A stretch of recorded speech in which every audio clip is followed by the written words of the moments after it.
Welcome back students. In this video we are going to learn a new topic from your EVS 1 textbook, and the topic is storage of water.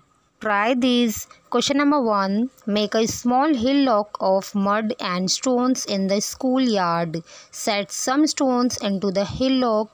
Pour water on the hillock from a watering can. Like rain, use the following points to study how the water flows over the hillock.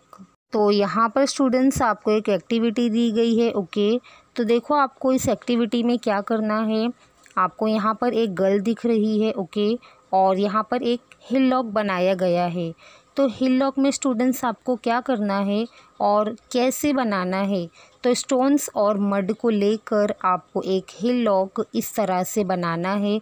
और जैसे कि आपको ये girl के hand में students watering can दिख रहा है, तो वाटरिंग कैन हम किस लिए यूज़ करते हैं, प्लांट्स को पानी देने के लिए। तो ऐसे ही एक कैन लेना है और इसके थ्रू वाटर को, जैसे कि रेन आती है और रेन का पानी कैसे गिरता है, तो इसी तरीके से पानी आपको हिलॉक के ऊपर गिराना है। तो ये एक्टिविटी करने के बाद हमें स्टूडेंट्स कुछ पॉइंट्स स्टडी करना है। Now first point is, in which direction does the water flow. अगर स्टूडेंट्स आप ऊपर से वाटर डाल रहे हो, आप ऊपर से पानी डाल रहे हो, तो स्टूडेंट्स पानी का फ्लो कौन से डायरेक्शन में जा रहा है, तो ये आपको देखना है। Now second is, how does water flow on the steeper slopes. तो जहाँ पर स्टूडेंट्स स्टीपर स्लोप्स है, तो यहाँ पर वाटर किस तरीके से जा रहा है और फ्लो कैसा है, तो ये भी आपको देखना है।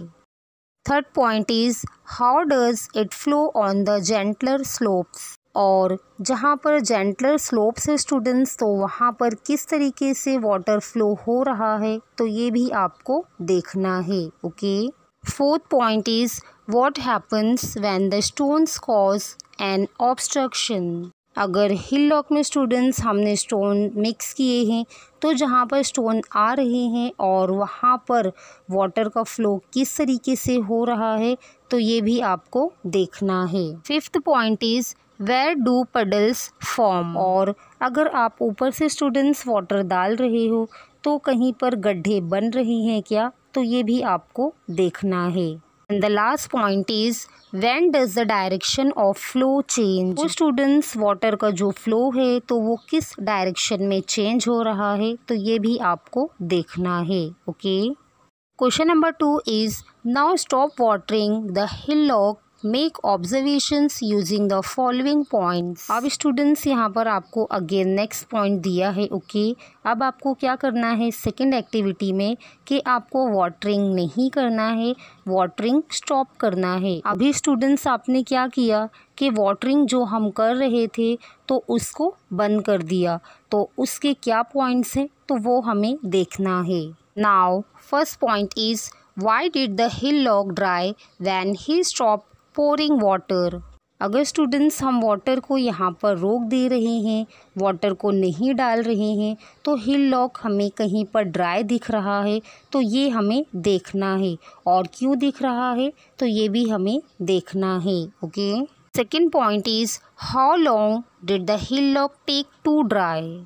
इस हिलॉक को ड्राई होने के लिए कितना टाइम लग रहा है, तो ये भी आपको देखना है। Third point is, which part of the hillock dried quickly. Hillock का कौन सा पार्ट क्विकली ड्राई हो रहा है, तो ये भी आपको देखना है। Fourth point is, which part took longer to dry. और कौन से पार्ट को ज़्यादा टाइम लगता है। The last point is, why did it take longer to dry. अगर कोई जो पार्ट है तो उसको ज़्यादा टाइम लग रहा है, तो क्यों लग रहा है, ये भी आपको देखना है। Okay, you will realize that some rainwater flows away over the ground. Some water seeps into the ground. All the water we get comes from the rain. The rainy season lasts for 3 or 4 months. Along with us, all living things use this water all year round. अगर students rain हो रही है, बारिश हो रही है, तो rain का वाटर जो है तो वो ज़मीन के ऊपर बहता है, और कुछ जो वाटर होता है स्टूडेंट्स, और कुछ जो पानी होता है तो वो ग्राउंड के अंदर या ज़मीन के अंदर सोक्ड हो जाता है। ओके, और हमें जो भी वाटर मिलता है तो वो कहाँ से मिलता है? रेन के थ्रू मिलता है।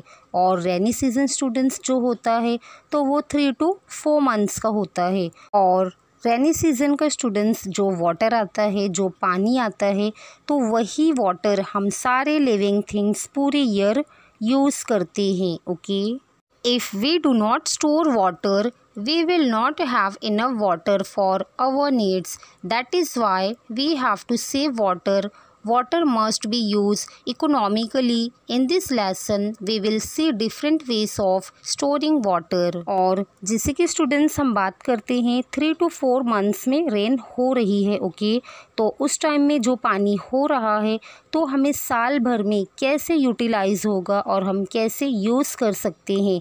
अगर रेनी सीजन में आने वाला स्टूडेंट्स जो वाटर है और अगर हम उसे स्टोर करके रखते हैं तो तभी हम उसको पूरे साल भर में यूज़ कर सकते हैं। तो इस लेसन में स्टूडेंट्स हमें क्या देखना है कि किस तरीके से हमें पानी स्टोर करके रखना है और उसको यूज़ करना है। Okay, old water stores.